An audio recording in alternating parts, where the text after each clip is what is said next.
It's so hard to keep track of the social media platforms that encourage us to express ourselves and contribute to us being the most connected we have ever been.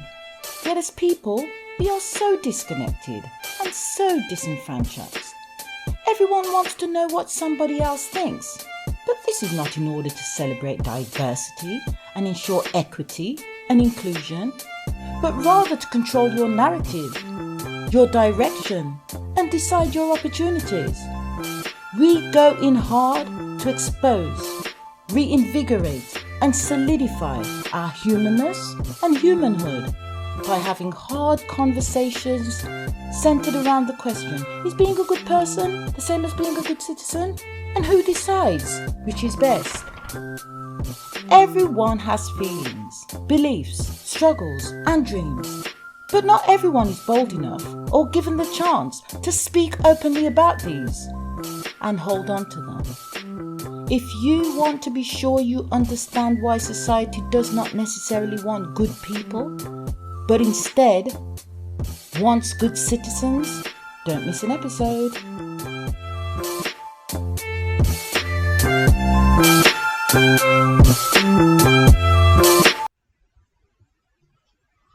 Artificial intelligence land is a place where machines are being developed to be more like humans, and where humans are being transformed into this homogeneous group where their behaviors and intelligence are similar, and where they fit into specific profiles, giving rise to the conformist. The conformist is a creative disruptor. They are at their best when they do not have any boundaries. So they are at liberty to disrupt and play around with the truth and reality. Now, the conformist may be viewed as a good citizen in artificial intelligence land, but are they a good person? In artificial intelligence land, it is all about elevating the world of opinion.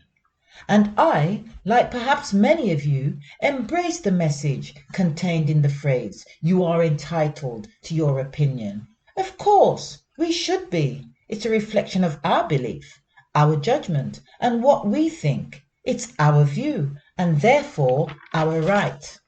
But really, is it that simple? I'm afraid not. Nothing usually is. So what happens when someone's spoken words, image, and reasoning are at odds with these new worldview profiles? Well, this is when what I term the take notice disruptor is born. Now, this type of disruptor, the take notice disruptor, may well be a good person, but are they viewed as a good citizen in artificial intelligence land?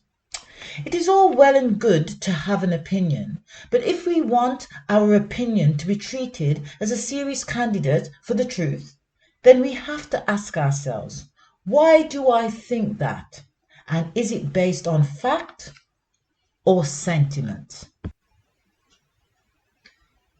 The most recent take notice disruptor of artificial intelligence land, I believe, is Top G, Mr. Andrew Tate, a man who can testify to actually knowing what the domino effect really feels like. But up to a few weeks ago, I didn't even know or have a clue who Andrew Tate was. Then I came across a couple of newspaper articles. One was titled, "Inside the Violent, Misogynistic World of TikTok's New Star Andrew Tate." And the other, "Yes, Andrew Tate is a loathsome human being, but my 14-year-old isn't taken in by this king of toxic masculinity." I was intrigued by the phrases violent, misogynistic world, loathsome human being, and king of toxic masculinity. Who is this person, I asked myself, that people would attribute such strong words as violent, loathsome, and toxic to describe him? I have to find out more about him, I said, so off I went to do my own digging. You see, I am someone who is genuinely interested in people. So this provided an interesting opportunity for me to find out why this man was being labelled in such a way and whether there was any justification for it. I don't know Andrew Tate, and I don't know anyone who knows Andrew Tate, but I find Andrew Tate very interesting. From the video footage that I've seen, with him interacting with other persons. I would love to be able to sit down and talk with him and discuss his views and give him my views and my opinions and see how well we get on. I'm a strong, independent woman, and he's a strong, independent, and confident guy. From the footage that I've seen, I can safely say that Andrew Tate knows that success comes from developing the qualities within ourselves that will make us winners and make us win. He's a confident guy, as I've said. He has attitude, he understands people, he has stickability. What's that? Well, by that I mean he appears to be committed to what he believes, and he appears to be loyal to those around him, and he expects nothing less from them. Confidence is a good thing, attitude is a good thing, understanding is a good thing, commitment is a good thing, persistence is a good thing, loyalty is a good thing. Yet, Andrew Tate was banned and cancelled. Andrew Tate is a doer. It's obvious. He's come from a particular place and he now finds himself in another space, which is quite different. He only achieved that because he was willing to get up and do. He didn't sit back and wait on luck. He accepts the law of cause and effect. And at the center of all of this is his ability to think for himself. Andrew Tate realizes that the thinking that guides our intelligence is much more important than how much intelligence we actually have. And in my view, this is why he's appealing to so many. He gets them to think. He knows knowledge is only potential power. It becomes actual power when you put it to use in a way that is constructive and also positive. You see, we all know that exercise is good for our physical and mental health, but simply knowing it does not bring about results. We have to put that knowledge to use through action. Go to the gym, go out for the run, get up and go for a walk, or let's do some sit-ups or other exercises at home. Only then will we realize the benefits and see the power. I once read somewhere that Einstein was once asked, "How many feet in a mile?" "I don't know," he said. "Why should I fill my brain with facts I can find out in 2 minutes in any standard textbook?" The lesson here is that it's important to use our brain and our mind to think rather than use it as a storage facility or not to use it at all. Perhaps those who are responsible for educating the next generations should bear this in mind.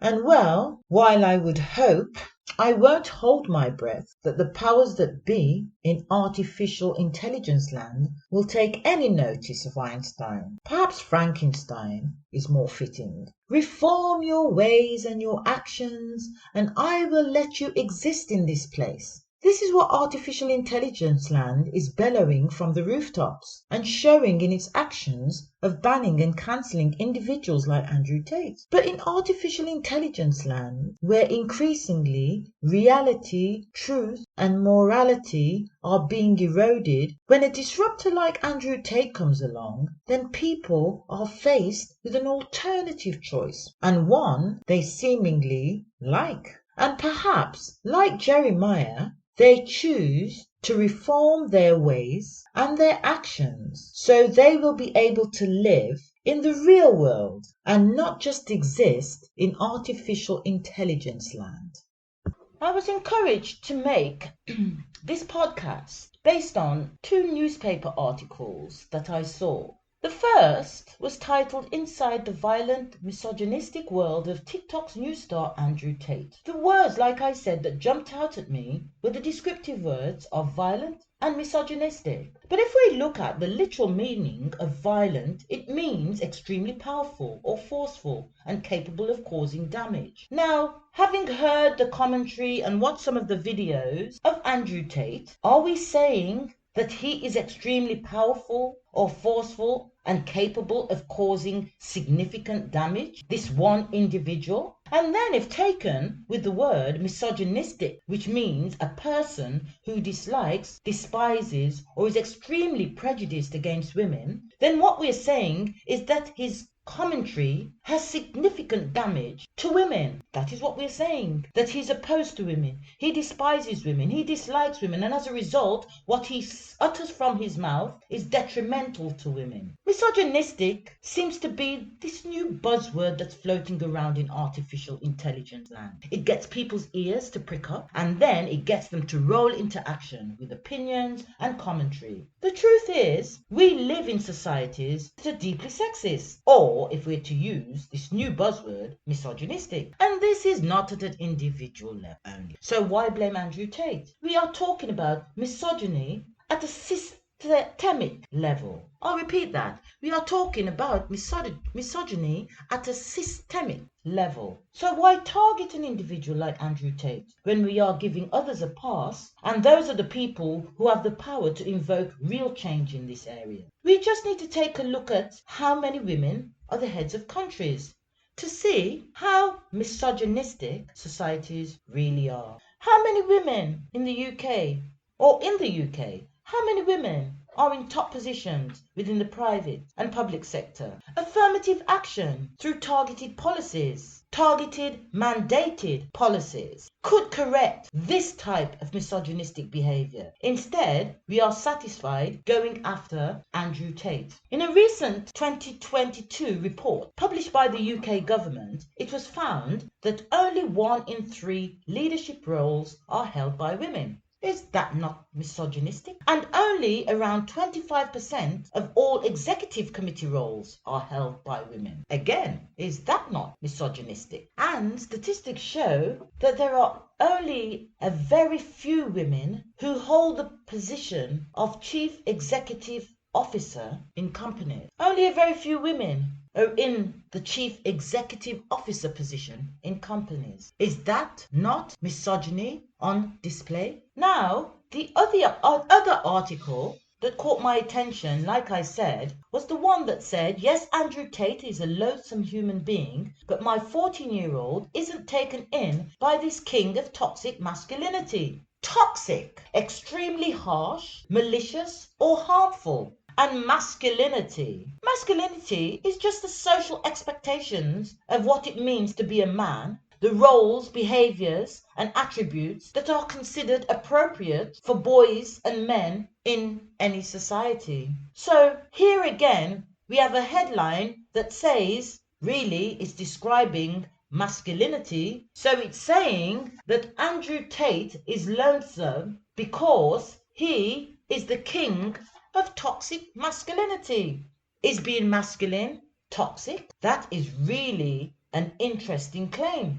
Andrew Tate is expressing his own truth about ways that he grew up, his beliefs, and therefore when he expresses what his expectations are, or what he does, or what he would advise somebody else to do, it's all based on his truth. So can we cancel individuals for letting or for telling us their truth?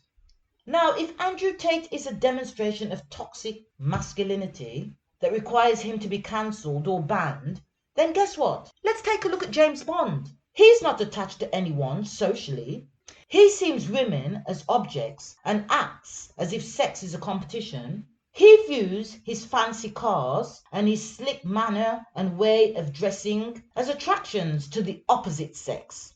Does James Bond behave as if others are equal to him? I will leave that one with you, for you to think about. But should James Bond not also be cancelled? Because, again, this violent term that's been attributed to Andrew Tate, we can also see it as a relation to James Bond, because he executes violence with impunity.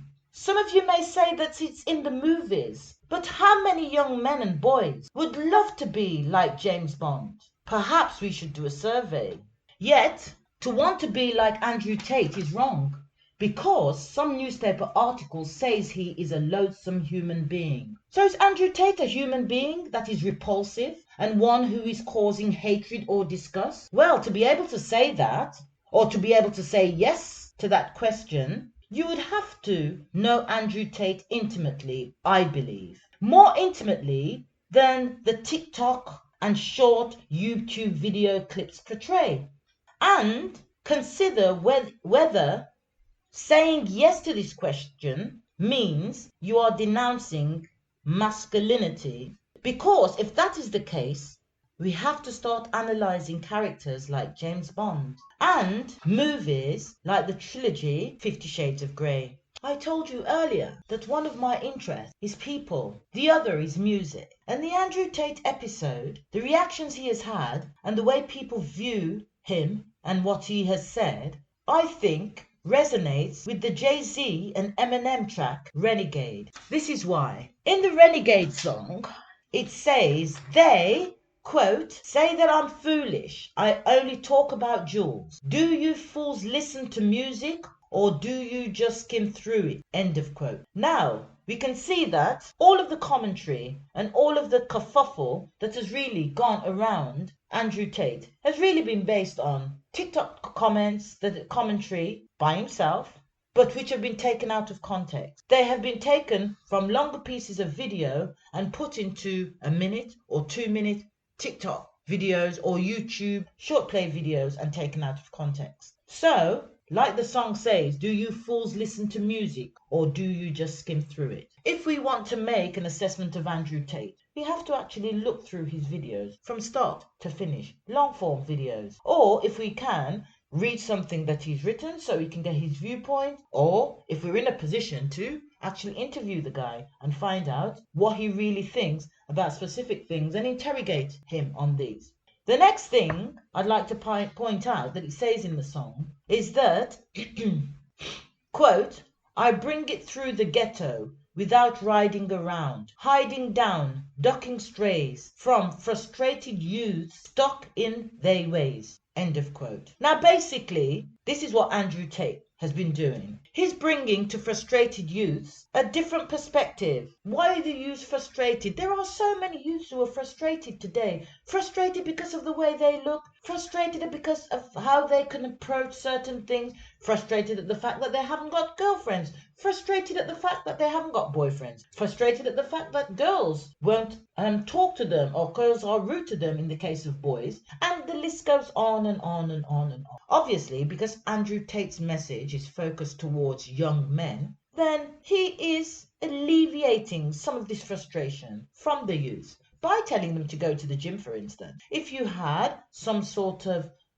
mental position in your head regarding your body, then it's a good thing what he says when he says get up regardless of how you feel and get out there and do something that is going to actually have a positive impact on you and on your physical being and mental being. What's wrong about that? Again, in the Renegade song, quote, it says, I help them see the way through it, not you. Can't step in my pants, can't walk in my shoes. End of quote. Again, so many people have so many things to say about Andrew Tate, but how many of them came up with a way to actually address some of the frustrations of our youth? Instead, they wait for somebody to go and do something in artificial intelligence land, and they then go to tear that person down. All they are there for is like they're the police of artificial intelligence land. They're not getting paid, but as soon as somebody says something and they can, or they hear certain words, like I said, their ears prick up and off they go. They're the people who then say, no, this person should be banned. This person is causing a problem. But what are they doing? Another phrase taken from the song, which I think has a lot of fit to the Andrew Tate position, is that, quote, since I'm in a position to talk to these kids and they listen, I ain't no politician, but I'll kick it with them a minute. End of quote. Again, Andrew Tate has come up with, regardless of what anybody else thinks, something which is engaging to kids. To me, it's not destructive. And I'll tell you why it's not destructive in a minute in my next quote from the song. It's not destructive. It just gives kids something to think about. You see, it's not necessarily Andrew Tate's job, but usually those who are in a position to actually hang with the youth, who should actually see that as something that they should do in order to understand society so that there can be real differences made and not superficial ones. They actually take a back step. And when somebody else does something, if you're becoming more popular than perhaps a politician, then we don't know, but perhaps you may then be seen as a problem. Now, going back to the song, there's a quote that says, or a phrase in the song, not a quote, I'd say. There's a phrase in the song which says, and I got nothing to do but make you look stupid as parents. You do-gooders, too bad you couldn't do good at marriage. End of quote. Now, based on what I said earlier, if you've put in time with your children and you've actually given them points to think about, and as you've groomed them, as they're growing up,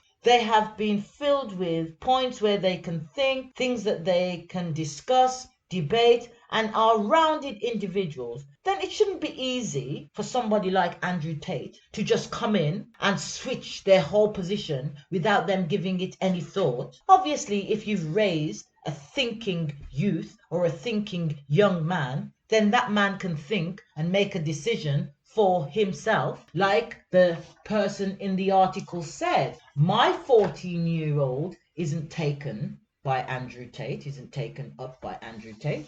Hip hip hooray, you've obviously done the right thing. And they can see through the cracks of what the message that Andrew Tate is bringing. Now, I think that Andrew Tate is not just an individual that we should just throw under the bus because that is what the main message is. We have to look more into what he's saying, and we have to then be specific. If you said something, a specific phrase, and I'm not talking about it being taken out of context. I'm talking about speaking about it actually being seen in the full context of which it was made, then we can debate. We can say to him, now that is wrong. Why did you say that? And see if he actually means it in some sort of way that we would say is incorrect. My final bit taken from the song as a quote, as a phrase, the song Renegade, is this, quote,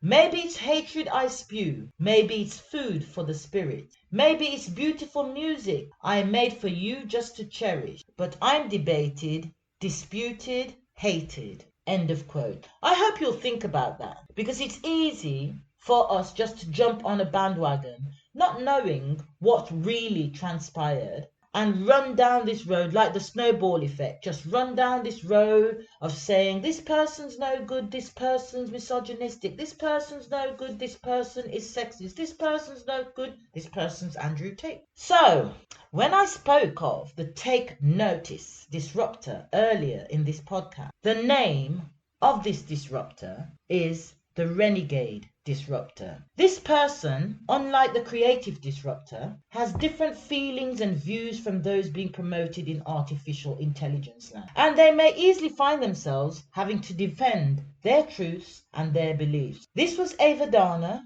Look out for our next episode or press the subscribe button.